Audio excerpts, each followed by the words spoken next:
Assalamualaikum warahmatullahi wabarakatuh. Hai teman-teman, gimana kabarnya nih? Semoga kalian selalu dalam keadaan sehat walafiat dan selalu dalam lindungan Allah Subhanahu wa taala. Teman-teman, kembali lagi bersama channelnya Bunda Dava dan Arsya yang diawali dengan nyuci piring. Siapa yang senang nyuci piring? Senang nggak senang ya teman-teman? Keharusan ibu rumah tangga bersih-bersih rumah. Dari nyuci piring, nyapu, ngepel, nyuci, masak, dan sebagainya. Digajinya berapa teman-teman? Tidak ternilai. Gimana teman-teman? Kalian hari ini sudah masak apa aja? Ini kegiatan pagi hari saya dimulai dari nyuci piring. Setelah nyuci piring dilanjut cuci beras. Nah itu mencuci berasnya cuma sedikit ya teman-teman, kelihatan sekali karena yang makan cuma saya dan anak saya. Kebetulan suami saya sedang tidak ada di rumah. Seperti itu teman-teman. Teman-teman gimana nih pagi ini dimulai dengan aktivitas apa kira-kira? Apa masak dulu kah? Nyuci piring dulu atau nyapu ngepel dulu? Biasanya teman-teman, pekerjaan kita, rutinitas kita setiap hari ya itu aja. Dibawa enjoy dan seperti apa ya, cemilan sehari-hari ya teman-teman, karena sudah biasa. Justru kalau kita nggak ngapa-ngapain di rumah rasanya jenuh ya teman-teman, mau ngapain bingung ya gitu. Mau jalan kemana-kemana kalau bukan weekend juga nggak enak ya teman-teman. Nah jadi ya sudah, kita enjoy aja. Kalau rumahnya bersih, rumahnya kelihatan rapi, yang paling menikmati pertama tuh kita, karena kita yang selalu berada di dalam rumah. Ya seperti itu teman-teman ya. Nah ini saya mulai nyapu lantai atas. Kebetulan saya hari ini kemarin saya sudah ngepel. Nah ini tinggal disapu-sapu aja. Yang kemarin itu saya nggak saya videokan ya teman-teman, karena kayaknya kalau divideokan setiap hari menurut saya bosen ya teman-teman. Paling aktivitasnya cuma itu-itu aja. Ya sama ya seperti yang lain pun seperti itu. Cuma kita kalau melihat video orang lain itu anggap aja sebagai motivasi diri ya teman-teman. Kadang kalau kita lagi jenuh, misalnya saya kalau lagi jenuh di rumah terus malas ngapa-ngapain, saya puter video daily vlog ibu rumah tangga. Itu seperti mood booster teman-teman, tiba-tiba kita semangat lagi mau ngapain, seperti itu kalau saya seperti itu teman-teman. Misalnya mau ngapa-ngapain serba males, mau ngapa-ngapain bete, tapi begitu saya habis ngelihat video teman-teman itu ada energi baru teman-teman, tiba-tiba semangat mau ngapa-ngapain dan termotivasi gitu. Oh iya ya, ngapain, saya juga cuma diam aja, daripada saya diam aja mendingan saya ngerjain rumah gitu. Pekerjaan rumah beres kan hati seneng, tenang gitu kan, daripada kita males-malesan tapi ngeliat pekerjaan masih berantakan gitu ya. Semangat ya teman-teman. Mungkin mood orang kan beda-beda ya. Nah mungkin pada saat ini ada yang sedang tidak semangat, ayo semangat teman-teman. Kalau nggak semangat, lihat vlog saya, nanti semangat. Bercanda ya teman-teman. Nah ini biasa saya itu kalau di rumah pertama kali itu setelah megang piring, terus ya cuci piring, masak nasi, saya selalu berurutan teman-teman. Terus langsung bersih-bersih rumah. Dan pastinya kalau udah rapi begini, saya ini udah habis nganterin anak sekolah ya teman-teman. Dan biasanya kalau masalah sarapan kan biasanya saya itu selalu beli ya teman-teman. Karena kalau masak itu pasti nanti sore, siang, saya yang makan itu lagi juga gitu. Tapi biasanya kalau suami saya pasti nggak maunya ganti lauk. Kalau anak sih masih bisa dikondisikan ya teman-teman. Jadi daripada capek, daripada ribet, lebih baik beli saja. Kalau saya seperti itu teman-teman. Nah ya tergantung sih, kadang juga saya juga masak. Ya seniatnya hati lah, seenaknya hati. Kalau sudah masak kan pasti kita buka kulkas ada menu apa, ada yang akan kita masak ya teman-teman, seperti itu. Nah ini saya tuh juga setiap hari di rumah sendiri ya kondisinya teman-teman. Jadi mau masak banyak pun mubazir, pasti nggak akan kemakan dan banyak sisa terus mau dikasih tetangga rasanya udah nggak enak ya teman-teman. Kalau makanan udah sisa dikasihkan ke orang, pasti kan ujung-ujungnya juga dibuang, gitu. Makanya kadang saya, daripada mubazir banyak yang kebuang, ya sudahlah lebih baik beli secukupnya saja dan masak kalaupun sedikit juga rasanya gimana ya teman-teman, gitu. Jadi efektifnya beli sajalah karena anak sudah makan di catering, suami makan di luar, jadi ya itu kan cuma buat saya. Jadi nggak ini juga ya teman-teman, nggak enak kalau makan sendirian itu. Setelah nyapu bagian dalam dan dapur, ini saya mau lanjut menyiram pohon ya teman-teman. Karena sekarang kan musim panas ya teman-teman. Jadi kalau sehari saja tidak disiram, pasti dia protes dan kelihatan layu daunnya itu. Nah, makanya ini kita harus rajin-rajin siram. Kadang cukup sehari sekali kalau memang terik banget panasnya. Nggak cuma pagi saya siram, sore pun ya menjelang maghrib itu pasti saya siram lagi. Dan kebetulan ini juga pohonnya sedang berbunga ya dan ada yang berbuah juga. Jadi kasihan kalau misalnya kita kurang perhatikan. Karena ini hanya di pot ya teman-teman, nggak di tanah. Jadi kalau 2 hari, jangankan 2 hari, sehari aja nggak saya siram, pasti dia layu gitu. Makanya harus rajin-rajin karena kalau nggak rajin-rajin ya itulah gampang mati. Dan sebetulnya ini juga lengkeng saya lagi berbunga, terus pohon jambu biji kristal ini juga ada buahnya, walaupun nggak banyak tapi alhamdulillah ya, mereka sudah berbakti sama saya. Sudah mau berbuah, masih bisa kemakan hasilnya. Cuma kalau lengking sih kelihatannya nggak tahu nih akan jadi buah atau tidak ya teman-teman. Saya juga masih belum ini ya, belum merasakan kalau dia itu bisa berbuah, karena 2 kali berbunga itu selalu rontok. Nah, ini kalau jeruk nagami dari saya beli sampai saat ini nggak pernah berhenti berbuah. Cuma rasanya itu asem, jadi saya kurang suka ya teman-teman. Mungkin kalau diolah jadi minuman itu dikasih sirup ya lebih enak ya teman-teman ya, bisa kemakan gitu. Dan ini di sebelah pohon brekele ini yang saya silam ini pohon brekele ya teman-teman. Nah ini pohon kedondong. Kedondong ini pun sama teman-teman, dari saya baru beli sampai saat ini nggak pernah berhenti berbuah. Selalu berbuah dan buahnya itu lebat teman-teman. Walaupun saya sendiri juga kurang suka ya makan kedondong, cuma kalau berbuah saya kasih tetangga gitu. Nah ini mangga juga sedang berbuah.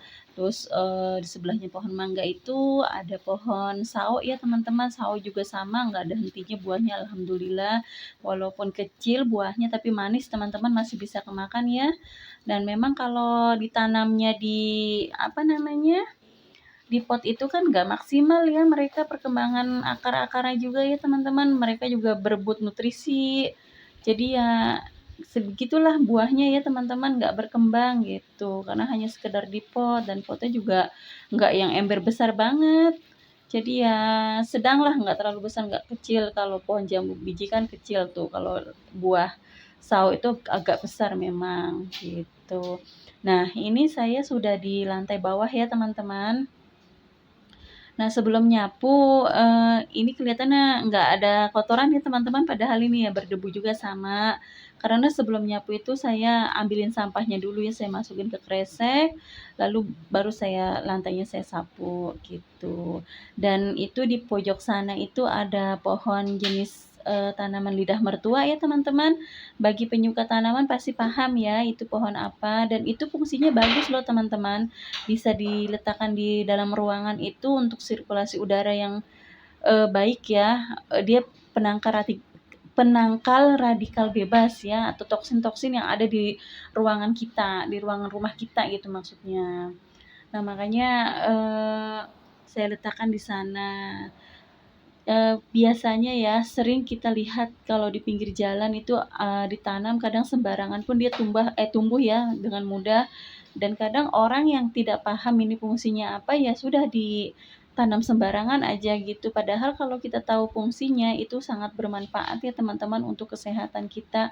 Apalagi kan di lingkungan rumah saya ini kan polusi dari pabrik itu Wah, lumayan ya teman-teman, dibilang di sini tuh lingkungan kurang bersih, benar-benar kurang bersih memang ya, karena udara yang kita hirup itu semuanya itu polusi ya teman-teman, karena dikelilingi oleh pabrik, gitu. Jadi, penting sekali ya kalau di dalam rumah atau di pekarangan kita itu banyak pohon-pohon, ya setidaknya walaupun bukan pohon buah, pohon tanaman hias itu pasti ada manfaatnya ya teman-teman. Dan bikin udara juga jadi lebih segar seperti itu. Nah, cuma kalau tanaman yang ada di dalam ruangan itu kita benar-benar ekstra perhatian ya teman-teman. Jangan dibiarkan begitu saja, dia pun nanti akan mati. Apabila dikasih air terlalu berlebih, dia akan busuk. Terus kalau kurang air pun, kurang matahari juga, dia juga kurang begitu berkembang ya teman-teman. Walaupun, tanaman jenis lidah mertua ini tergolong tanaman yang bandel sih, cuma kan tetap aja ya kita harus perhatikan juga. Seminggu sekali biasanya saya keluarin, saya jemur, gitu teman-teman. Nah, ini saya sudah nyampe di ruang tamu ya teman-teman, dan itu masih kelihatan ada satu tisu yang ini ya ketinggalan dari dalam kamar. Tadi sudah dari kamar tapi tidak saya record ya teman-teman. Nah, ini di ruang tamu ini sebenarnya tidak terlalu luas ya space-nya teman-teman, dan kebetulan di depan kursi juga ada motor trail, jadi sebenarnya sempit ya teman-teman, ini ruang tamu saya itu, tapi ya mau gimana lagi, motor trail itu kesukaan suami saya ya, jadi ya sudahlah mau gimana lagi, saya tuh sebetulnya ingin menata ruang tamu ini, saya pakai karpet bawahnya seperti ruang tamu teman-teman ya. Cuma kan kondisinya nggak luas, terus kalau malam juga ini buat naruh tempat motor ya teman-teman, karena kalau ditaruh di luar pun kita khawatir mengundang pencuri gitu. Nah, jadi dimasukkan ke dalam. Ya, sebisa mungkin gimana caranya ya kita, yang namanya kebutuhan juga kan kita punya kendaraan, terus walaupun tempatnya sempit ya kita upayakanlah senyaman mungkin kita atur tata ianya, nggak seperti di rumah-rumah di kampung. Kalau rumah-rumah di kampung kan luas, mau diletakkan di pekarangan pun aman ya, nggak seperti di perumahan. Perumahan itu kan sedikit rawan rawan pencurian ya gitu, jadi ya mau nggak mau harus dimasukin ke dalam rumah. Nah, ini saya udah sampai di teras depan. Ini saya udah sampai di teras depan ya teman-teman, dan di sana juga itu ada saya tanamin pohon ya, nggak ngerti saya juga pohon apa ya. Kalau yang di bagian atasnya itu ada pohon golongan aglonema ya teman-teman, kalau nggak salah. Komen dong teman-teman yang tahu itu ke tanaman apa. Terus juga ada kamboja, dan ini juga apa ya, pilo apa ya, saya juga kurang paham. Itu dikasih sama tetangga, jadi saya rawat aja, kan memang bagus juga sih tanamannya gitu. Pasti semua tanaman itu punya fungsi, cuma kita aja yang nggak tahu ya teman-teman. Selain buat keindahan, pasti mereka juga punya fungsi masing-masing. Jadi nggak ada salahnya ya kita nata-nata rumah dengan tanaman-tanaman hias, biar kelihatannya lebih indah, seperti itu teman-teman. Siapa nih teman-teman yang suka dengan tanaman hias? Kita satu ini dong, satu hobi ya. Kalau teman-teman ada yang suka tanaman hias, nanti berbagi ini ya teman-teman, berbagi informasi tentang cara perawatan tanaman ya. Jadi kita di sini nggak cuma membahas tentang membersihkan rumah, tentang masakan. Jadi apapun itu ilmu dan informasi dari teman-teman yang saya tampung ya teman-teman. Kita berbagi pengalaman saja. Nah, ini sudah sampai di garasi mobil. Memang keadaan rumahnya sempit, jadi kalau mobil keluar ini saya rasanya plong banget, leluasa ya teman-teman, karena ya bisa ada space yang luas, bisa naruh kendaraan, seperti itu. Nah, ini saya juga mau siram-siram tanaman yang ada di pekarangan depan. Ini sih sebenarnya nggak banyak ya teman-teman, hanya segini aja karena nggak ada tempat lagi. Yang penting rumah kelihatan asri ya teman-teman, kelihatan bagus.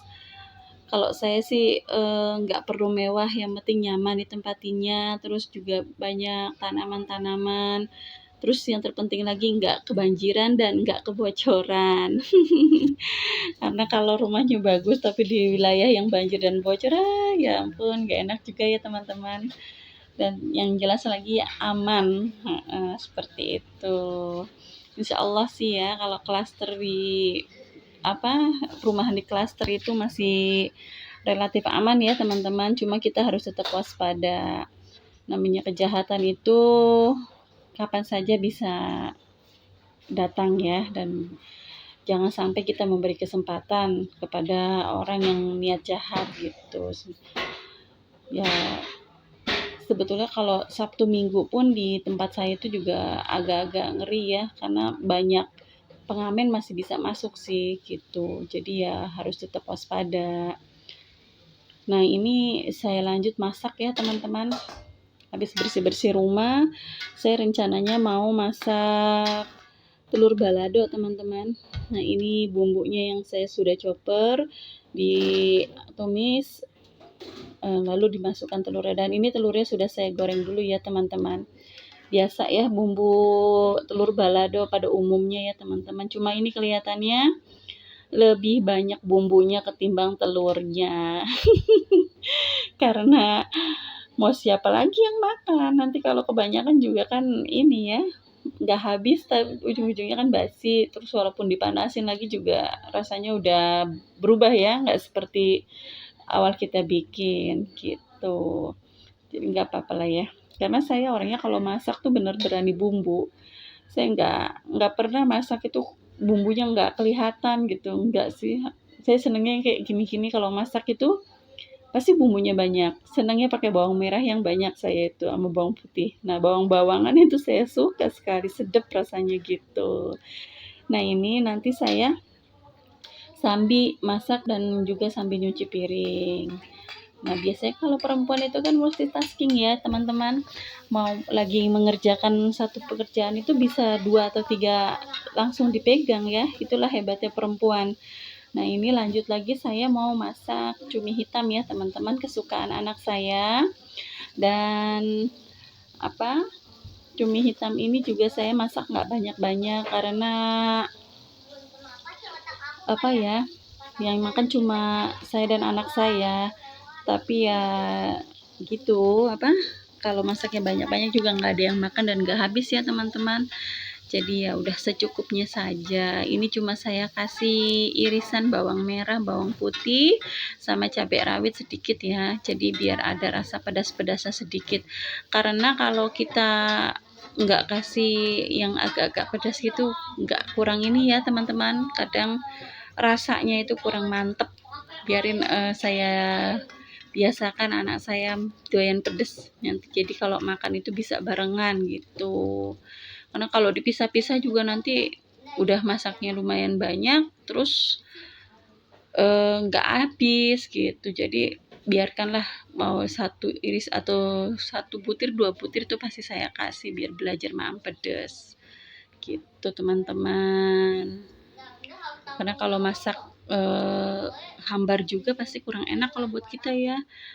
Kadang ya kalau hambar banget gitu, makanya dibiasakan deh, coba kalau nanti udah terbiasa sedikit bisa makan pedas kan, besoknya kitanya enak gitu, makan bareng sama kita pun sudah terbiasa gitu. Nah, siapa nih teman-teman yang suka masak cumi hitam? Ini saya seminggu udah 2 kali nih masak ini nih, karena anak saya suka banget kalau makan sama cumi hitam tuh pasti lahap makannya. Dan masak cumi hitam ini kita nggak boleh terlalu overcook ya teman-teman, karena kalau overcook juga dia ini keras, dimakannya alot ya teman-teman. Jadi ukuran matangnya yang pas aja, jangan juga terlalu mentah, nanti bakterinya nggak mati, takutnya kita makan jadi penyakit, kena diare gitu. Jadi ya yang sekiranya matangnya pas dan jangan terlalu overcook gitu. gitu. Ini juga bumbunya sederhana, cuma irisan cabai bawang, lalu saya tambahkan sauri, kecap ikan, kaldu jamur, dan sedikit garam gitu. Kalau untuk garam sih opsional ya teman-teman. Kalau dikira rasanya sudah agak terasa asin, sebaiknya jangan, karena dari saus tiram dan kecap ikannya juga sudah ada asin gurihnya teman-teman, seperti itu. Nah ini saya mulai tambahkan. Nah ini kecap ikannya yang biasa saya pakai. Diaduk-aduk, dimasak sebentar, airnya agak menyusut dikit, langsung diangkat. Sebetulnya praktis ya masak-masak seperti ini. Masak tuh sebetulnya enggak lama teman-teman. Masak itu sebentar, cepat. Apalagi kalau bumbu-bumbunya itu sudah kita ini ya siapkan, sudah dikupasin, terus sudah ini kan disimpan lah di food prep ya, di kulkas itu, jadi tinggal sereng gitu, cepet banget lah pokoknya prosesnya. Cuman kalau nggak ada yang maem kan kadang kita mubazir ya teman-teman. Nah disitulah saya malesnya. Kalau waktu masih ada anak saya di rumah, saya rajin masak teman-teman, karena setiap pagi itu harus ngantar bekal ke sekolah. Jadi mau nggak mau kan harus masak. Dan sekarang ketika anak saya sudah ada di pondok, yang kecil makan catering dari sekolah, akhirnya kan nggak ada yang maem di rumah ya, saya males. Makanya gitu. Nah ini ya, sebentar lagi udah kita angkat aja, ini udah mateng. Nah itu telurnya juga sudah mateng. Nanti tinggal nunggu cumi asinnya mateng. Nah ini suasana dapur saya ya teman-teman. Kebetulan ini di hari apa ya, 2-3 hari yang lalu lah ya, saya habis bersih-bersih dapur semuanya, cuma nggak saya videokan teman-teman, karena kalau di videokan juga paling saya dapet bersihin dapur aja ya, karena video terlalu panjang. Ini bener-bener debunya udah kelihatan banget. Saya cuci-cuci semua, saya turun-turunin, saya rapi-rapihin lagi, karena walaupun di atas namanya debu ya teman-teman, tetap aja ya, saya juga heran. Perasaan kan angin tuh nggak naikin debu sampai ke atas ya. Tapi nggak taunya sama aja, debunya banyak sekali. Aduh. Nah ini udah siap mateng ini ya. Udah kita angkat aja di sini ya teman-teman. Nah lanjut ya, setelah masak, ini saya lagi ada di ini ya, toko Jimhani. Buat teman-teman yang sudah ngerti produk ini, mungkin tahu ya, Jimhani itu produknya kayak gimana. Dia memang murah sih menurut saya, harga segitu ya. Tapi kualitas lumayan lah ya, dia kelas mall. Jadi kalau kita pegang bahannya itu tuh setara sama bahan tas-tas di mall ya teman-teman. Cuma ini dia adanya di ruko-ruko aja, seperti butik lah ya. Tapi bagus-bagus teman-teman, yakin deh nggak kecewa deh. Cuma yang nggak tahu sih ya kekuatan kualitasnya bagaimana. Tapi kalau dilihat dari penampilannya, ini tuh bisa bersaing dengan tas-tas di mall ya teman-teman. Dan harga juga relatif murah loh teman-teman. Ini tidak mahal karena tas-tas model begini tuh kalau di mall aja udah harganya di atas 200.000 gitu. Apa mungkin karena kalau di mall pajaknya besar kali ya teman-teman. Jadi ya harganya lebih mahal lagi. Nah ini ya, saya sedang lihat-lihat, sepertinya ini keluaran model barunya ini ya. Saya sering kesini kok teman-teman, cuma kadang ya beli buat kado. Ya itu lumayan teman-teman, jadi nggak terlalu malu-maluin ya. Ya walaupun harganya tapi kan kualitasnya lumayan oke lah ya. Saya kesini tuh sengaja cari dompet sama ini teman-teman, tas handphone ya, karena tas handphone saya udah waktunya ganti. Nah ini kisaran harganya teman-teman, saya zoom ya, tuh sekitar ada yang 68.000, 78.000, dan ini juga ini nggak kelihatan teman-teman ya. 185 ya teman-teman. Tapi ini udah oke loh teman-teman. Misalnya kita mau kado ke teman atau buat kita pakai sendiri pun ini nggak malu-maluin. Bagus-bagus kan modelnya teman-teman. Nah ini saya cari ini teman-teman, tas handphone ini. Tuh, tapi ya dapat sih yang saya ambil ada. Cuma bingung ya teman-teman milihnya, kadang ini bagus-bagus menurut saya. Oke teman-teman, cukup sampai di sini dulu ya video kali ini. Saya ucapkan terima kasih bagi yang sudah menonton dan jangan lupa like, comment, and subscribe ya teman-teman biar channel saya semakin berkembang. Dan saya ucapkan juga terima kasih kepada teman-teman yang udah komen, yang sudah like dan juga subscribe ya, yang sudah menjadi penonton setia saya. Saya ucapkan terima kasih. Semoga kebaikan kalian dibalas oleh Allah Subhanahu wa taala. Oke teman-teman, sampai di sini dulu. Wassalamualaikum warahmatullahi wabarakatuh.